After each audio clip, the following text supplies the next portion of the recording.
അപ്പോൾ നമുക്ക് നെക്സ്റ്റ് ഒരു ക്വസ്റ്റ്യൻ നോക്കാം. A trader gains 25% after allowing discount of 10%. Find the markup percentage on the cost price. അപ്പോൾ ഇതൊരു ട്രിക്കി ക്വസ്റ്റ്യൻ ആണ്. ഇവിടെ പറഞ്ഞിട്ടുള്ളത് ഒരു എക്സാമ്പിൾ പറയുകയാണെങ്കിൽ ഒരു വിൽക്കുന്നത് തുക എക്സ് ആണ്.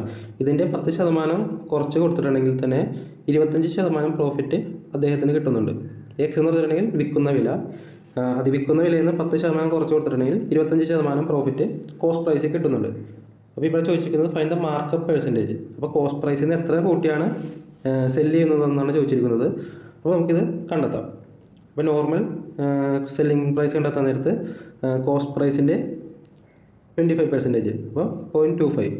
അപ്പോൾ നോർമൽ സെല്ലിംഗ് പ്രൈസ് എന്ന് പറഞ്ഞിട്ടുണ്ടെങ്കിൽ 1.25 ആണ്. അപ്പോൾ 1.25 കോസ്റ്റ് പ്രൈസ് നമുക്കറിയില്ല.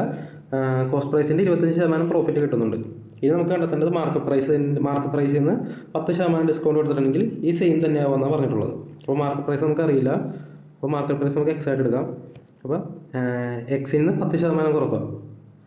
അപ്പോൾ 0.9x എന്ന് പറഞ്ഞിട്ടുണ്ടെങ്കിൽ 1.25 സി പിക്ക് കറണ്ട് പ്രൈസിന് ഈക്വലാണ്. അപ്പോൾ ഇത് സോർട്ട് ചെയ്യാൻ നേരം നമുക്ക് എക്സ് കണ്ടെത്തണം.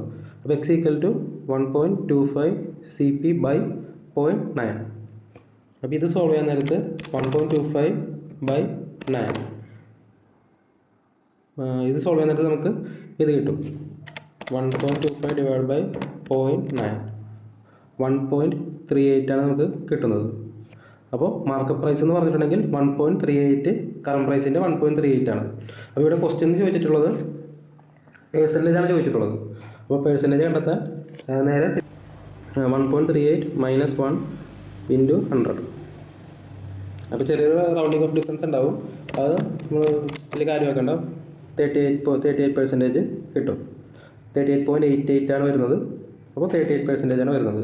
ഇത് നമുക്ക് വേണമെങ്കിൽ ചെക്ക് ചെയ്ത് നോക്കാം. കോസ്റ്റ് പ്രൈസ് വേണമെങ്കിൽ 100 ആയിട്ട് എടുക്കുക, പ്ലസ് 38.8%. അപ്പോൾ ഇതിൻ്റെ മാർക്കപ്പ് പ്രൈസ് എന്ന് പറയുമ്പോൾ 138.8 വരും.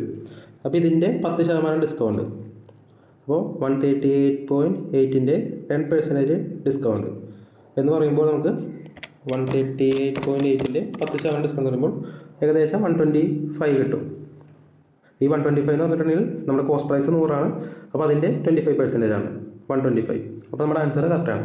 അപ്പോൾ ഏകദേശം അറൗണ്ട് 38.8 ആണ് ആൻസർ വരുന്നത്.